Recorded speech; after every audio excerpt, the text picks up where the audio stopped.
Explorons 5 blocages qui vont faire que malheureusement, vous ne serez pas super à l'aise au moment de l'animation de votre réunion, de votre formation.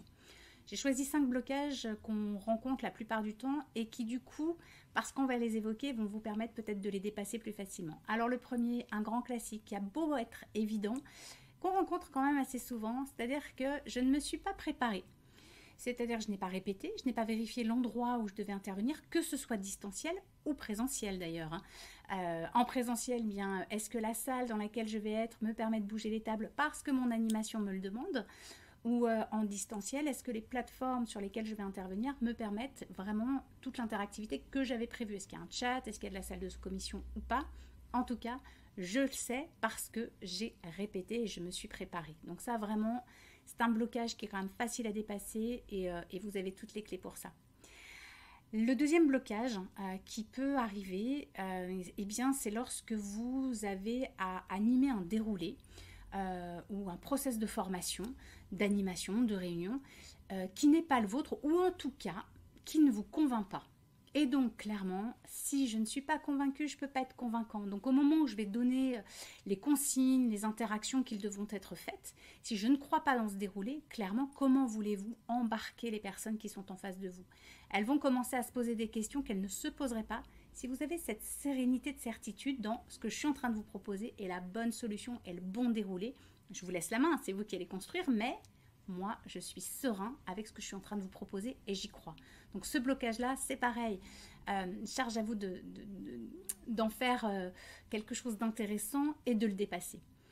Une autre dimension qui paraît un peu une évidence, mais c'est important pour moi de vous le rappeler, un déblocage qui va faire que vous ne serez pas à l'aise, c'est que vous êtes fatigué. Il ne faut pas oublier que animer, que ce soit présentiel ou distanciel, que ce soit en formation ou en réunion, c'est fatigant. Ça va vous demander de l'énergie physique, de l'énergie mentale. Vous avez de l'eau à portée de main, c'est important pour vous hydrater régulièrement. Et puis la veille au soir, vous n'aurez peut-être pas fait la fête parce que ça peut être un peu compliqué. Parce que qu'est-ce qui se passe? Ça risque quoi d'être le blocage derrière? Eh bien le manque d'assertivité, le manque de patience, le manque d'écoute aussi. Donc clairement, il est évident que la fatigue est un des saboteurs très forts dans le sentiment d'être à l'aise dans vos animations. Autre chose qui peut être aussi un petit peu dérangeant parfois et venir nous bousculer, c'est dans le fait de ne pas croire en soi, en se disant « Oh là là, mais c'est moi qui anime cette réunion, mais ça aurait pas dû être moi. » Je commence d'ailleurs par m'excuser en disant « Je remplace un tel » ou « Arrêtez ça tout de suite, pas la peine. » Ce que je veux dire par là, c'est si vous êtes là, c'est qu'il y a une raison et que c'est votre place. Et charge à vous de faire en sorte que ce soit votre place. Donc, l'histoire de croire en soi, c'est par extension, et ça c'est le 5e saboteur, c'est la petite histoire que je me raconte dans la tête. Est-ce que c'est la bonne?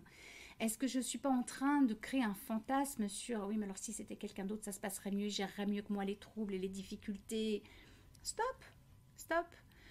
L'idée, c'est de vous raconter la bonne histoire. Faites de la reprogrammation positive. Vous êtes là parce que vous avez la conviction profonde que vous êtes la bonne personne à l'instant T pour accompagner les personnes en face de vous, pour leur présenter un nouveau projet ou pour les accompagner dans l'acquisition de compétences et de connaissances. Ne vous posez pas cette problématique de légitimité. En tout cas, pas une fois que vous êtes, j'ai envie de dire, sur scène, dans votre salle de formation, dans votre salle de réunion, c'est plus le moment de vous la poser cette question.